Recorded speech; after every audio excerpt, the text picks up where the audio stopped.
بسم الله الرحمن الرحيم.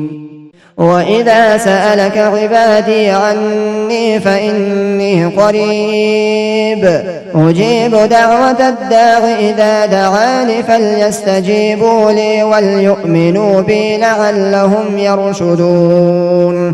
أحل لكم ليلة الصيام الرفث إلى نسائكم هن لباس لكم وأنتم لباس لهم علم الله أنكم كنتم تختانون أنفسكم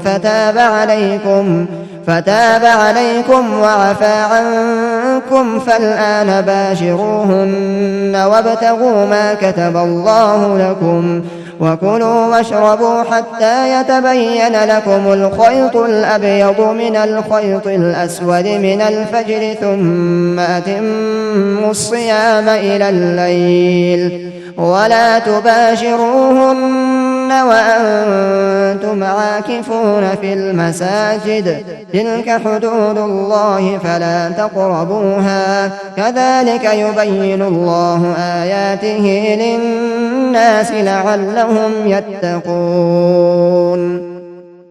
ولا تأكلوا أموالكم بينكم بالباطل وتدلوا بها إلى الحكام لتأكلوا فريقا من أموال الناس بالإثم وأنتم تعلمون. يسألونك عن الأهلة قل هي مواقيت للناس والحج وليس البر بأن تأتوا البيوت من ظهورها ولكن البر من اتقى وأتوا البيوت من أبوابها واتقوا الله لعلكم تفلحون.